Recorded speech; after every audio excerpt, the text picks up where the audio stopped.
is KC Sports Network, proudly presented by Emprise Bank. Hello and welcome into this week's edition of Mizzou That's Who, your podcast from Missouri Athletics here on KC Sports Network. I'm your host, Tucker Franklin, joined as always by Gabe DeArmond and Maggie Johnson.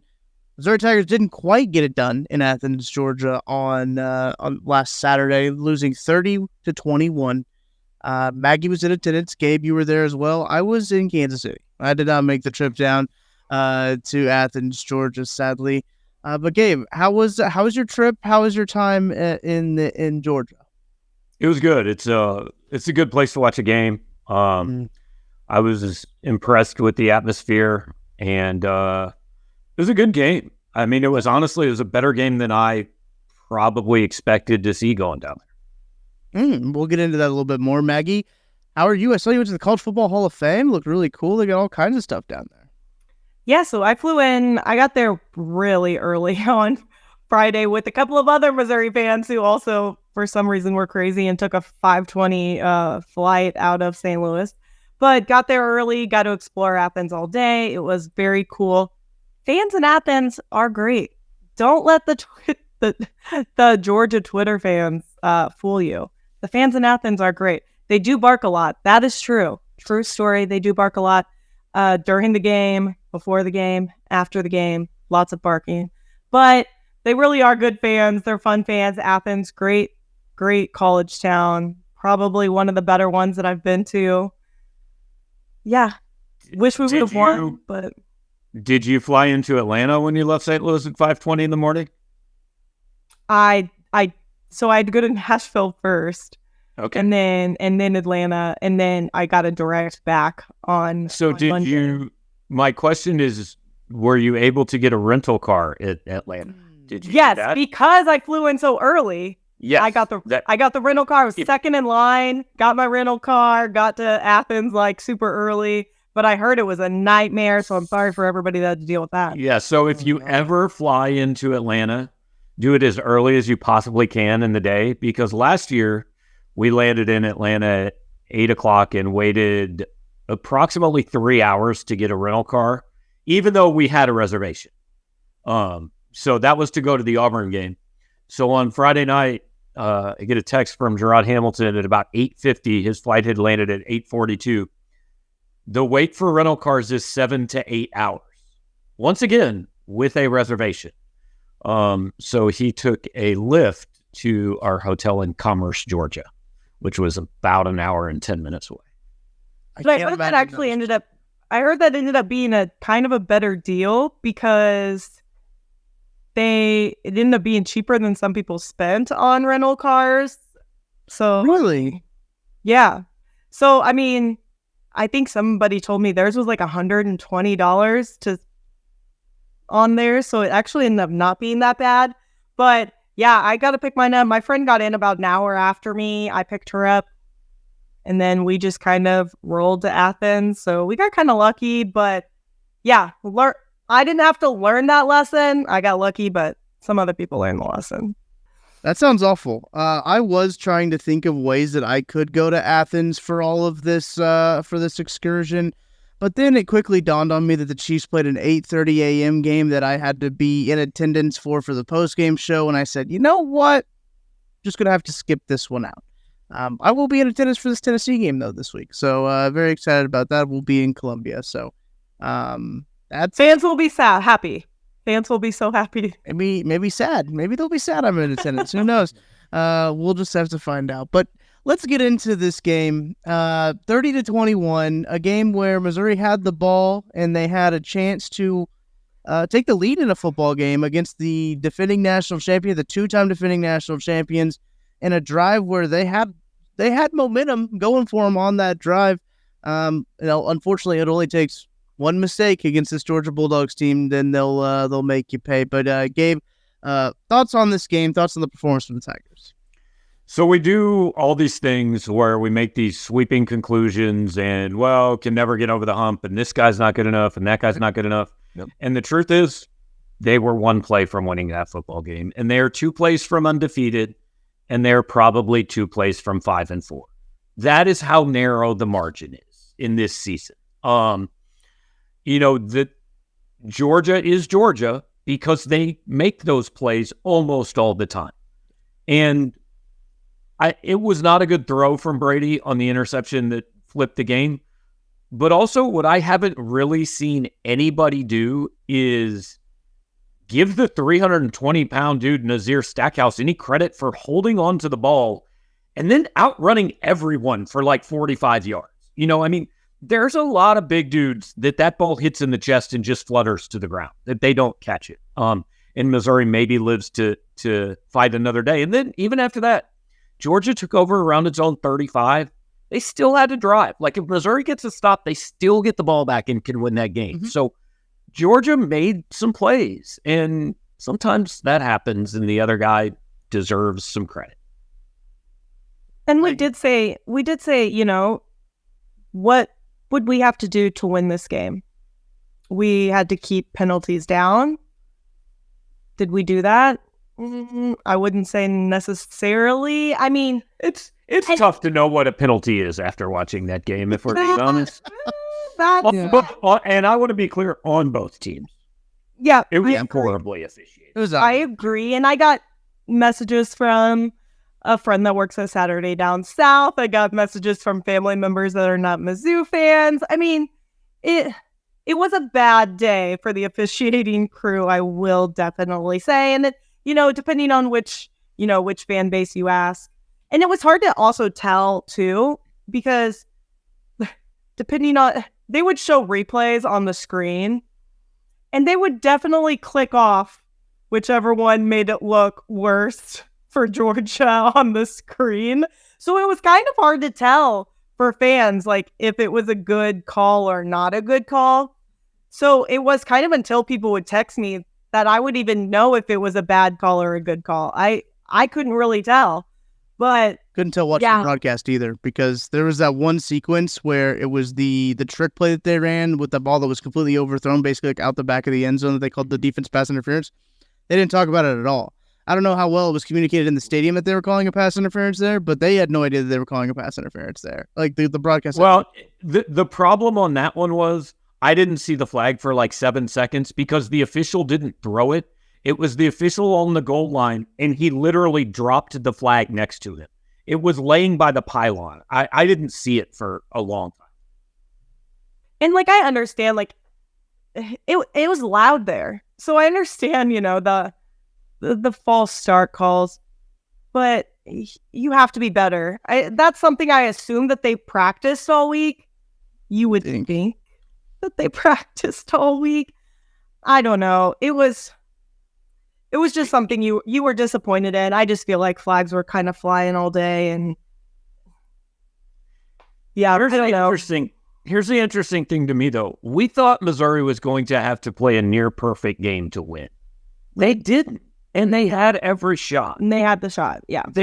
Now Georgia didn't play perfect either, but Georgia didn't play like those teams belonged on the same field together. Those are two top 10-ish teams in college football. And, you know, Georgia has now had 4 games decided by single digits, I think, in like their last, 29 home games or something, or 29 games overall. And 2 of them have been against Missouri. Mm-hmm. I mean, wow. You know, the gap between Missouri and Georgia has closed. It is not gone, but it is narrower than it was a year or 2 years ago. Agree. I think one of the things I was super impressed with was our red zone defense. What we hold them to? 3 field goals, I think. I can't remember. I think 3. I think we held them to 3 field goals. I think we did a pretty good job at that. We gave up probably too many third down conversions, and we didn't convert on third down conversions, which I think that was probably a pretty big difference maker in the game. I don't know. It was that to me was pretty disappointing. Brady only went 14 for 30, only threw for 1 touchdown. Cody Schrader played great. That was big for me too. He was running the ball so well. I mean, we ran all over Georgia. And then we stopped running all over Georgia. That's what I think is interesting too. It kind of goes back to the LSU game too. It feels like they did a little bit of the same thing where they got away from the running game. I get it. They got a lot of dynamic athletes. They got a lot of playmakers, a wide receiver. But the run of the ball was working. If they had run the ball a little more on that drive when it's 27-21, you wonder what would have happened. Now, to be fair, Cody had 22 carries and played 60-some-odd snaps. And they tried to run Nate Pete twice, and it clearly didn't work. Everybody just forgets how to block when he's in the game, apparently. I don't have any other. It's terrible. They're the same plays, and he goes nowhere. Yeah. I honestly don't understand it. But I really thought the difference in the game, both teams made mistakes, all that.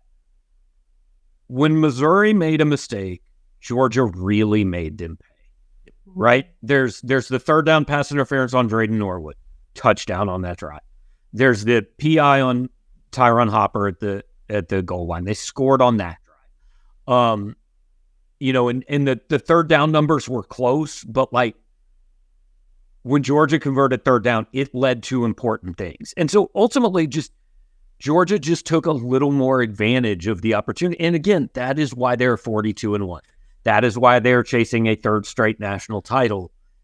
They just did just a little bit more. Right. Yeah, I think overall there's a lot of positives you can take away from that game, even though when I know the team isn't in the moral victory department, but we're not on the team, so we can talk about moral victories. And a lot of people, Maggie, going back to your point where you're saying that the Georgia fans in Athens were great, it's like the 1% on Twitter is what you're getting, the bad 1% there. But I think that overall, when you look at this team and kind of where they've been, when we started the season, I was like, man, if they're over 500 by a game, I'll be elated. Like, I think this will be a great season. Now, we adjusted our expectations pretty quick after the Kansas State game, and Kansas State just had themselves a game with Texas, and maybe that helps them a little bit there when it comes to the rankings and everything. When we're recording this podcast, college football playoff rankings aren't out yet. I'm curious to get you guys' thoughts on that here in a little bit, but overall, I do think that it was a pretty positive game, and I know a lot of people had some exceptions with like Brady Cook's last interception on that last drive. I mean, it didn't matter. It didn't matter. They would have still had to get the ball back and then kick a field goal to tie it. So it wasn't really like at that point after the interception, it kind of felt like the wind were out of the sails and everything like that. But that was kind of the big thing that I took away. So you had the ball with, I think, less than 5 minutes. I think it was four and some change left in the game, driving down the field against the two-time national champions to take the lead in a football game where you had been in, and the game that was tied at the half was big. It was big for that team, big for the program. I know that they're not going to necessarily come out and say that, right? But it's okay to be disappointed in the moment, but like big picture, somewhat encouraged. Yeah. Right? Yeah. I mean, I think most people who look at that reasonably can say, yeah, you had a chance and it hurts not to cash that chance in. But overall, I mean, we started this season legitimately wondering if Eli Drinkwitz was going to be the coach next year. If you have, like, and this is not a guarantee that everything's good and they're going to win 10 games, none of that. But what he has earned is the right to find out, right? I mean, if you at this point don't believe in the direction of this program and don't see progress, then you are consciously choosing not to see it. Right. I mean, there is progress on the field.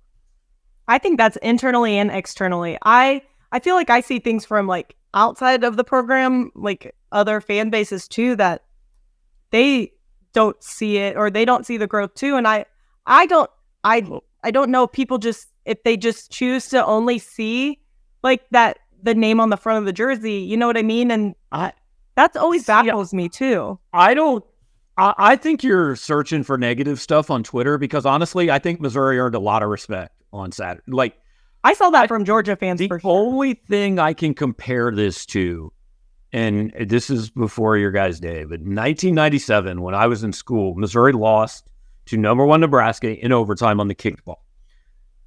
They entered the rankings the next week. Like, they were unranked, and then they were 25 after that loss. And all of a sudden, people who had never been paying attention to Missouri football watched that game and said, oh, hey, that's a good team. We got to pay attention to them. I feel like the same thing happened on Saturday. People that previously were not paying attention to Missouri are now going, oh, no, we were wrong. We got to pay attention to them. There's things happening there. I mean, Missouri only fell 1 spot or 2 spots in the poll, depending on which one. I don't expect them to fall more than a couple spots in the playoff. Like, a loss never helps you, but I don't really I think that loss kind of helped Missouri in a lot of ways. I do think it's interesting too, because there's a lot of national people too. Even like the halftime shows, you always get those talking heads pop up and talking about like, whoa, Missouri, like what?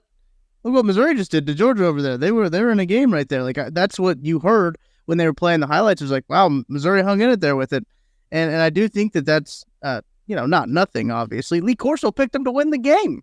I mean that, but we need to have another conversation about Lee Corso. You knew it was trouble there, yeah. Yeah. I was worried. Oh gosh, Lee. Somebody go get Lee.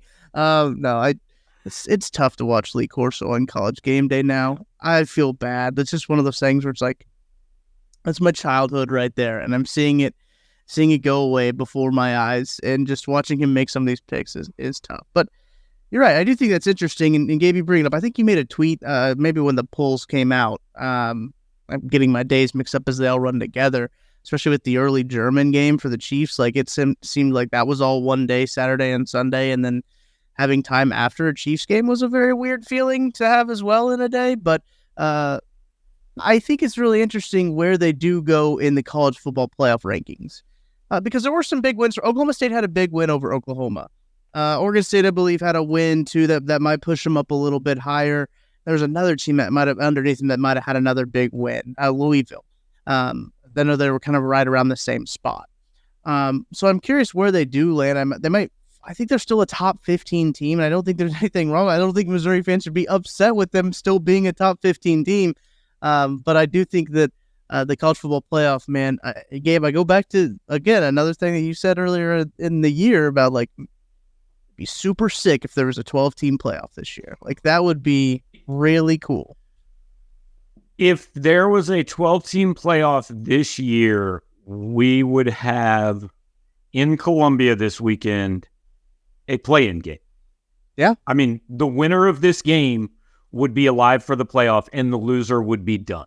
And so all these people who say, well, it just makes the regular season not matter. No, you're an idiot. It makes the regular season matter way more for way more teams. So like, here's the last week's rankings: Ohio State, Georgia, Michigan, Florida State, Washington. They're still undefeated. They're still going to be top 5. Right. Oregon's still going to be 6. Texas still going to be 7. Alabama's still going to be 8. Like, none of those teams lost. That's all staying the same. Number 9, Oklahoma lost. Their 2 losses are Kansas State and Oklahoma State, or Kansas and Oklahoma State. Missouri's are Georgia and LSU. Which one's better? I think Missouri should be ranked above Oklahoma. I think they should be the top 2-loss team in the country. Ole Miss is going to move up to 9. Penn State's going to be 10. Louisville, they only have 1 loss, so they're probably going ahead of Missouri. But that, I don't know. I guess you could jump Oregon State ahead of Missouri, but Tennessee, like, their losses are Alabama and Florida. Missouri's are Georgia and LSU. Which one's better? Yeah, I just wouldn't drop them. No, I mean, it's a great argument, and it really is. Maggie, I want to get your thoughts just kind of on the rankings. It can be such a hot button issue too, just like how they're all decided and settled and everything like that. I'm glad that we're always going to be arguing about the number 5 team or the number 13 team next year, or the number 65th team coming up in 4 years probably, because they're going to just keep expanding the college football playoff. What do you think about just Missouri's resume as a whole right now? I mean, they've played some good teams and they've put up some fights against a couple good teams. Well, when you look at things, I was talking to some people last week because a lot of people were kind of saying that Missouri's schedule was a cupcake schedule. But when you look at the quadrant, I guess, resume of it, it really is not a cupcake schedule, considering how well K-State's been playing, considering obviously now that we've played Georgia, LSU had been playing better, and LSU's only losses are to all really good teams. I mean, yes, Kentucky kind of turned out to be a little bit of a bust. South Carolina's turned out to be a little bit of a bust. But Missouri is still a better team than what people maybe, I don't want to say want them to be, but are giving them credit for. Kentucky's going to be ranked above Kansas State this week, by the way. Who did Kentucky? Kansas State's going to fall out of the top 25, and I think Kentucky will go into it. Oh, yeah, because they lost. I mean, and that kind of stinks for Kansas State because Kansas State should have lost that game by a lot. They should have. They should have. And Texas let them. They got back in it, and then they blew it. Yeah. Yeah. Yeah. And I mean, that's kind of, I don't know. I'm not entirely sold on Texas. I think when they have Quinn, they're good. But yeah, I agree. They're a different team. They are. The difference in the top 8 teams and then the next group, and Missouri's in the next group, is the top 8 teams outside of Michigan, who everybody just assumes is, like, we think they're really good. None of their games have been close, so I give them the benefit of the doubt. But everybody else has a win over somebody that you look at and go, okay, yeah, I get it. What's hurting Missouri right now is that their losses are really good, but they are losses. They don't have a win that you point to and say, that's a really good win. Then Kentucky's a solid win. Kansas State's a solid win.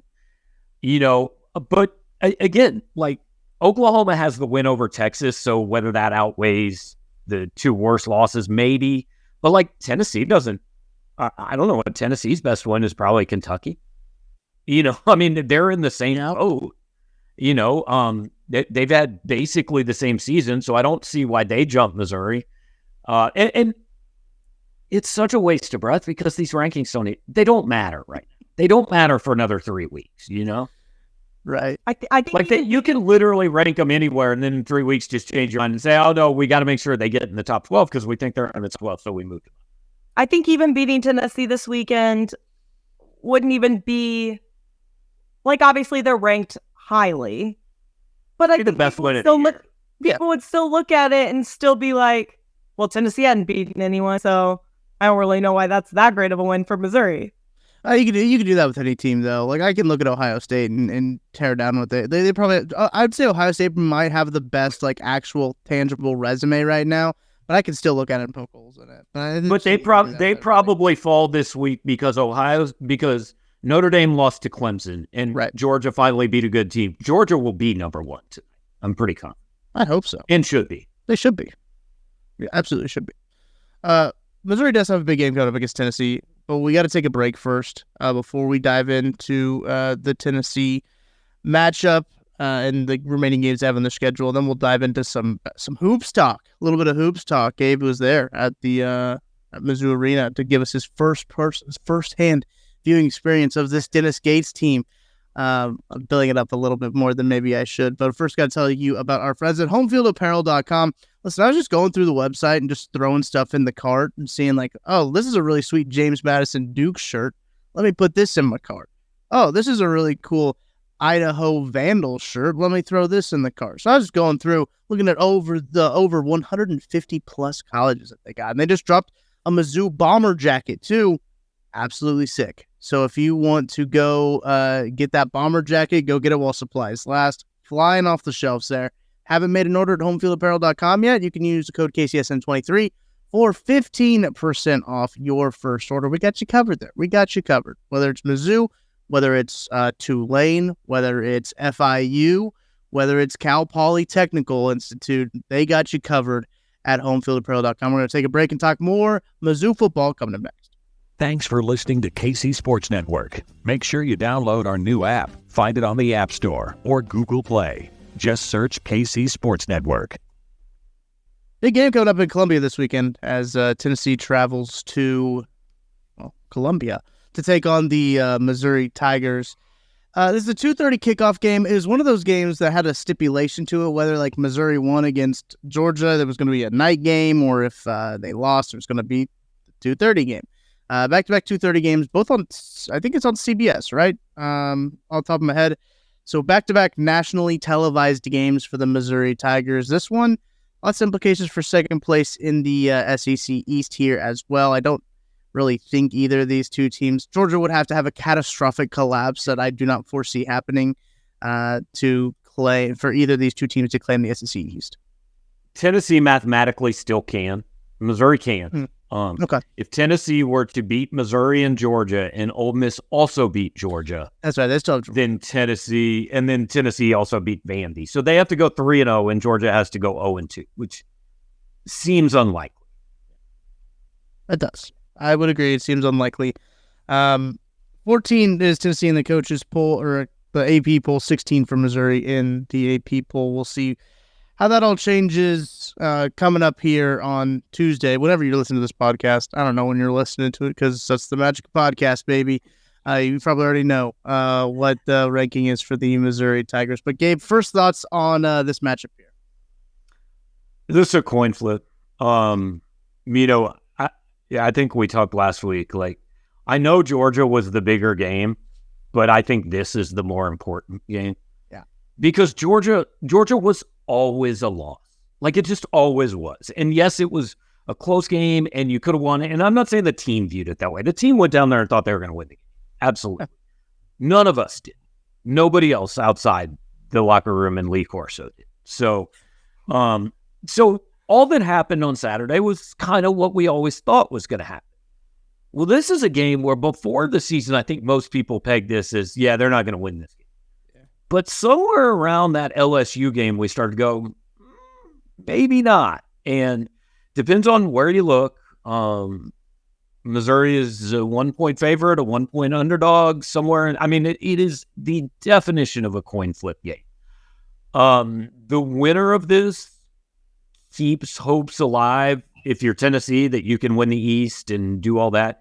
If you're Missouri, winning this game keeps hope alive that maybe you get in that New Year's Six, maybe Cotton Bowl, Peach Bowl. You're in that top 12 at the end of the year and have a shot. If you lose, then look, you can still have a good season, but I think there's a difference between 9-3 and 10-2 and solo second in the East and maybe in a New Year's Six Bowl. It's the difference between really good and great to me. And, I know some people who listen to this, 10-2 is not great. We didn't even win it. No, 10-2 is great. Yeah. 10 wins in the regular season has happened like 6 times at this school ever. It is historic. It is a top 7 season in the history of Missouri football if you win the next 3 games. That's what's at stake on Saturday. There's some schools, like Ole Miss had their first 10-win season, I think, ever last year or 2 years ago. I can't even tell you the last time A&M had a 10-win season. So, 10-win seasons, they're pretty rare for most programs. They're definitely rare for Mizzou. And you look at the times we have had 10-win seasons, they've been pretty special. So yeah, I would much rather have a 10-win season than a 9-win season. But Missouri's got 6 of them, and Gary Pinkel had 5. So, yeah, I would. That tracks. Actually, yeah, it seems about right. My football knowledge starts at Gary Pinkel, so that makes a lot of sense in terms of it. I really think it is a reason that there is a generation of Missouri fans who looks at 8-4, 9-3. That sucks. No, actually, in the SEC, that's pretty good. That's a top 25 season, and that's what you shoot for on a regular basis. But there is, I think, a generation of people who did grow up on Gary Pinkel and just started to think, well, this is our right. No, that's not how this works here. Not at all. That's not the norm. It's not the normal. It's more of the exception. Yeah. That was me. You're talking right at me. I grew up on Gary Pinkel thinking, oh yeah, we just make these bowl games all the time. We'll cruise to bowl game victories all the time. This is what Missouri football is. But as I've gotten older and I've matured, I don't know about that. As I've gotten older, I've learned a little bit more about the Missouri history. And I think coming into this game, it's such an interesting dynamic with Tennessee, right? Like this game, this rivalry, if you want to call it. Tennessee's won the last 4. Josh Heupel, head coach there. Bigly. Yes, they've scored 128 points in the last 2 games. Not the whole series, not those last 4 games. In the last 2 games. I think 122 of them have come in the first quarter. Yeah, they've dominated Missouri the last two years, and that's putting it kindly. last year they had an incredible offense. They were shooting for national title hopes until maybe Connor Stallion stole their signs. I don't know. We're still working that one out. But I think that this year's a little bit different. Milton isn't the quarterback that Hendon Hooker was. Been running this offense. The timing doesn't quite seem all that right for Tennessee. And you're right. The loss to Florida is a big one because, I've been on this program saying I don't believe in Florida. Florida's a good football team for a while. And that one is kind of sticks with me. But this is a big one. I don't think not Gary Pinkel. Eli Drinkwitz, you got Gary Pinkel on the brain now. Eli Drinkwitz is going to have the guys ready, I'm sure, and he's going to make them know, oh, yeah, these guys hung 128 points on you the last 2 times you faced them. They think they can just roll the ball out there and they can just score 60 like they have the last 2 years. I'm sure that's the message this week because that's what I would be saying if I was it. Like, these guys think that they can just walk out here and score 60 on you, hang 60 on your head. I don't think that's the case this year. This is a different offense. Tennessee last year scored 79 touchdowns. They led the country in scoring at 46.1 points a game. This year, through 9 games, they have 38 touchdowns and are averaging 34.8 points a game. It's 12 points a game less, almost 12 points a game less than last year. So they run the ball really well. Yeah. 3rd in the country. They play pretty good defense.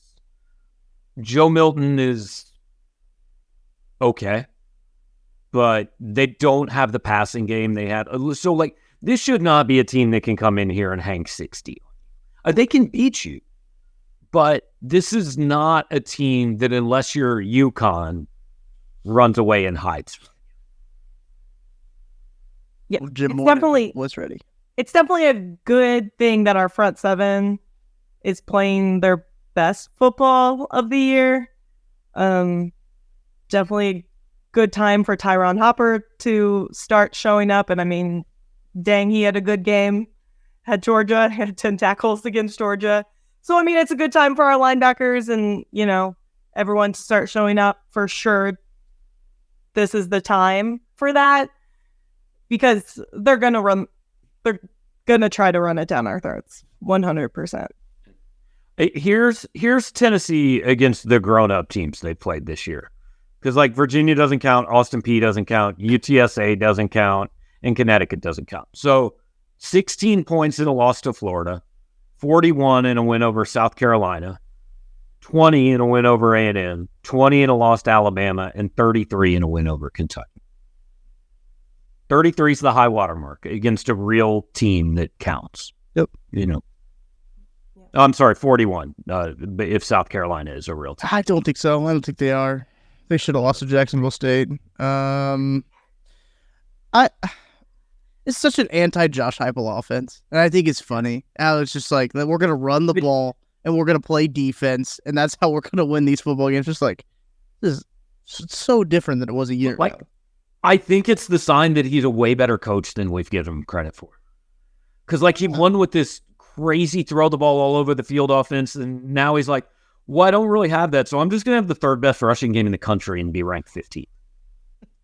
I mean, look, I did not think – I think Josh is a good coach. I didn't think it was a good hire at Tennessee. I know Josh a little bit. I'm like, I don't see that personality working with that fan base. I was totally wrong. He's done a phenomenal job there. Yeah. I love that their leading wide receiver's name is Squirrel. I don't know why. I know, it is pretty sick. There's a lot of crazy names in college football. I mean, Kool-Aid McKinstry's the first one that obviously comes into head. That's an easy one. DeColdest Crawford. Yeah. He transferred from Nebraska. I'm not sure where he went. Yeah. But I think Louisiana Tech or something. Yeah, he went somewhere. He was too cold up there. He went back. Was he? Right. Yeah. Not about it.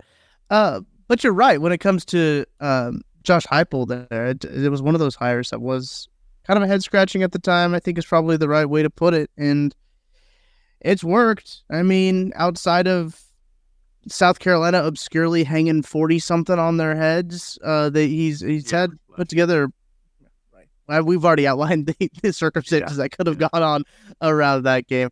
But I do think that this is, Gabe, as you mentioned, I think Missouri's a 1-point dog at DraftKings Sportsbook. That line keeps moving. It's going all over the place. Basically, DraftKings is saying, okay, where's the public putting the money? All right, we're going to go the other way now, and just to kind of even it all out. So they really have no idea what's going to happen, and I kind of feel the same way. Like I think Missouri can win the game. Like I have a good feeling about Missouri going into this game, but I think Gabe, as you said, it's a coin toss. Before we move on from it, maybe you guys can explain this to me. Why do Missouri fans hate Josh Heupel? I like him. I don't know why. They? A decent number of them do. I know what you're saying. I've seen people not like him, but I don't know. Oh. I mean, did he say something when he left? I think it's just because he left. I think it's because he left before the bowl game. He left for inarguably a better job. He left to be a head coach. Right. I think I don't hate him, but if I had to guess, it's because he left before we played Texas in the bowl game. If I had to guess, I don't know that for sure. And I mean, I don't know how, Josh, you could give up the chance to coach the 2018 Texas Bowl is beyond me. I was there, and just an experience I will never forget. I got to see a punter be the MVP of a bowl game. Yeah. I don't know how you could leave before that one. We did get worked in that game. Clearly so important to everyone. We did get worked by Texas in that game, though. Yeah, stupid Tom Herman made fun of Jimmy Law. God, I hate that dude. I hate him because of that one instance right there. I hope he suffers so bad at FAU. I hope he has the worst season ever. I didn't even know where right now, but I'm a sicko for knowing that Tom Herman was at FAU. Yeah, see, I didn't even know. Yeah, but Josh Heupel to take that job at UCF after UCF was that was after the whole word they were undefeated type deal. Yeah, we're gonna throw a parade through Disney World and have a national championship parade. Yeah, it's a pretty darn good situation to go into, and it obviously parlayed him into an SEC job as a head coach. So I don't knock him at all. But yeah, I know I've seen that before. The hate for Josh Heupel. And I don't know why. I just figured he had said something on his way out, complimented the team he was going to, and people got upset about it because that sometimes happens. It's just very mind-boggling and everything. But I think it's a good sign if people of a school, fans of a school that you used to be at, hate you. That's actually a good sign because that means they're really mad you left. Yeah, ain't nobody hates Steve Wilkes. I don't see anybody being wow, Steve Wilkes for leaving. Wow, I forgot he was the coach of this football team. Holy cow, where's he at now? He's as a defensive advisor in South, Carolina, right? Yeah, the Panthers, right? Yeah, I gotta look it up. Oh, he was with the Panthers. He's now, I believe, he's just a coordinator with the 49ers. He is the defense coordinator of the Niners. Yeah. The vaunted Niners defense. Have a good defense. Yeah. Better at least than the 2021 Missouri defense. I think we can safely say that. That defense, I'll go out on a limb. That defense was bad. Pretty sturdy limb to say that, but yeah. All right, let's get into predictions. Let's predict this game before we talk about hoops a little bit. Gabe, what are you feeling? I mean, I'll pick Missouri to win the game because they're at home, and I don't know. You play this game 10 times, it's probably 5-5. It's just about, again, it's going to come down to 2 plays. I would be surprised if this is not a close game. Maggie? No score though. I'm gonna say sure. I'll pick Missouri 28-23. I'm going to do Mizzou 34-27, close score. By the way, we all picked Mizzou covering last week. We all got it right. We all get money. We did. I did get Do we? Sweet. I picked Mizzou to cover in my DraftKings Sportsbook account, and that also paid off too, so that was nice.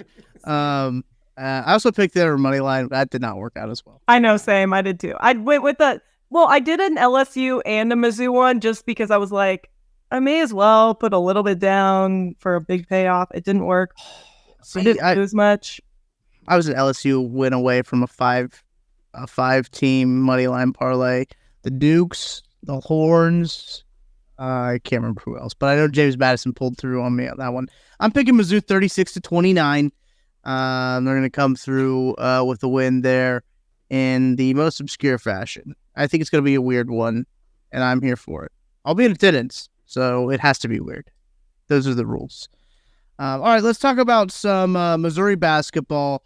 Hand up, I'm going to start off the podcast by admitting I didn't watch the game against Arkansas Pine Bluff, but we have somebody who did, and he was at the game. Gabe, thoughts on the game? I mean, watch might be a little bit of a stretch. I was there. I was aware. I was there. I was aware of the goings on. No, they had 5 guys score 15 points. This is the second time that's happened in school history. They played 12, and that did not include Connor Vanover, who is, along with a couple other guys, suspended for something really dumb for 3 games. It did not include John Tonje, who, when I asked about him, Dennis Gates said he was practicing full speed and will help the team, but he, I believe, is coming back from an injury, and so last night was not the night he was going to help the team. Seems like a very Dennis Gates answer. Dennis is a bit secretive about things. Yeah. At times. Yes. So I can't tell you exactly what the reason was, but no, they got a lot of guys. Like, they don't have a clear-cut guy that fills Kobe's role. They've got a lot of guys who could, and maybe different guys on different nights. Find out a lot more about them Friday than we probably did last night. But I mean, hey, last year they started by beating Southern Indiana, which was playing its first ever D1 game by, I believe, 6 points. They then beat Penn by 7 in the next game. So 22-point win, that's fine. There was no danger. I'm going to start out the basketball talk by asking you a very important question, Gabe, and it was requested. I know what it's going to be. I already know what it's going to be. Go ahead. Do you know if Isaiah Mosley is going to be playing? Oh, that is not what I thought it was. No, that's what I thought was going. No, my favorite thing about this year is that I don't have to ask anybody if Isaiah Mosley. I don't know if you guys saw on Twitter, somebody tweeted, like, is Isaiah Mosley playing? And he retweeted it and said, chill. Yeah. Crying emojis. I thought it was pretty good. I thought that was so funny. No, I thought you were going to ask me about the seats being black. To be quite honest, which I know, but I didn't ask you about aesthetics. I was gonna say I didn't do with your uniform takes. I can report they are black. I will say this: the scoreboard is very cool. It does lights down on the car. It's very cool. I don't understand it, and I can't explain it. But I'm constantly caught off guard by how many sports fans go to the games for every reason but the game. I mean, there are full reports on our message board of like long paragraphs, and they have nothing to do with basketball. It's just, I like, that's cool. If the black seats make it better, if the light show makes it better, that's awesome. But like, you're missing a good team, a fun team to watch on the court. They're exciting. They're going to be good to watch. I will say one amazing thing. I said this in my Mizzou group chat the other day about Sanford Stadium. Is that water is only $2. You can buy water for $2 there, and I do think that is an amazing thing. So if anybody from Mizzou Athletics is listening to this, you should be able to do that at Furrow Field, especially like when it's really hot out, like in August and September. Like, props to Sanford Stadium. How much does water cost at Mizzou? Like $6 or $7. Like for just like a Dasani bottle. For water? Yeah. That's crazy. That's crazy to me. But somebody had said something to me, my friend that was there. I guess like the SEC was trying to push for it to be cheaper. I don't know. We don't talk about this on the podcast, but props to Sanford Stadium for that.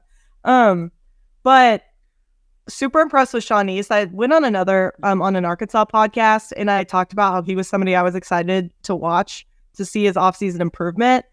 You know, we don't know if this is like a longevity thing, but he had 21 points, was 7 for 8 from the field, 2 for 3 from 3-point, had 3 rebounds, 2 assists.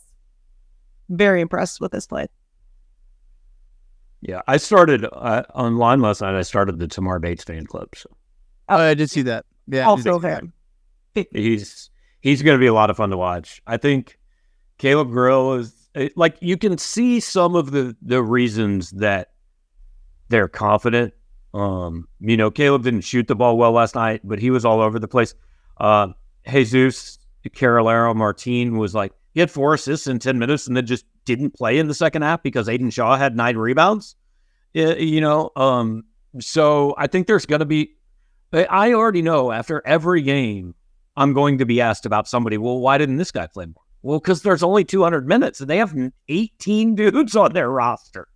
Yeah, that's a lot of guys, and he's still recruiting guys for 2020. I guess it'd be 2025 class, right? That's upcoming, and 24 class. What year is it? I tweeted about the beginning of the 2022-23 basketball season last night. So see, look, I don't know what year it is. We're in the same boat. But they're still recruiting guys, and they already have 5 in that recruiting class. Mm-hmm. How many people does he think he's going to lose next year? Well, he said before the season he wished he had 4 or 5 more spots so he could have 22 or 23 players. I don't really know what but like somebody on our board was saying, well, it's going to be kind of tough to keep everybody happy. No, he knows that. Like, guys are going to leave. Guys are absolutely going to leave because they're not playing. I mean, that's what college basketball is these days. Oh, no. Well, I'm convinced, Gabe. Missouri's winning every basketball game on their schedule, and they're going to go undefeated national champions. Yep. From what I saw, the one highlight of a dunk. That's it. One highlight of a dunk that I saw on Twitter. I've got bad news. I believe there are other teams that can dunk in college basketball. Shit. Screwed. Missouri plays on Friday against the Memphis Tigers, who will not have Penny Hardaway as their head coach. They will be penniless for that game. Penniless. Yeah. Which I feel like that's going to need to be a headline at some point. It's a shame because Penny Hardaway, actually one of my favorite basketball players of all time. One of the reasons I'm an Orlando Magic basketball fan. One of the reasons I put myself through that. But anyway, they play Friday night, 8 p.m. That game is on SEC Network. You can watch it at the Mizzou Arena. And then the Missouri football team will play on Saturday at 2:30. You can watch that game on CBS or at Furrow Field. Either one. You can go check those out. It is a big weekend in Mizzou athletics. Makes you busy. Yeah, that's all right. It's better to be busy than to have people not care, right? 100%. It's a good note to end on for this podcast. That's going to do it for this week's edition of Mizzou That's Who. Your podcast for Missouri Athletics here on KC Sports Network. That's Gabe DeArmond. That's Maggie Johnson. I'm Tucker Frankel. We will talk to you guys again next week. We'll see you soon.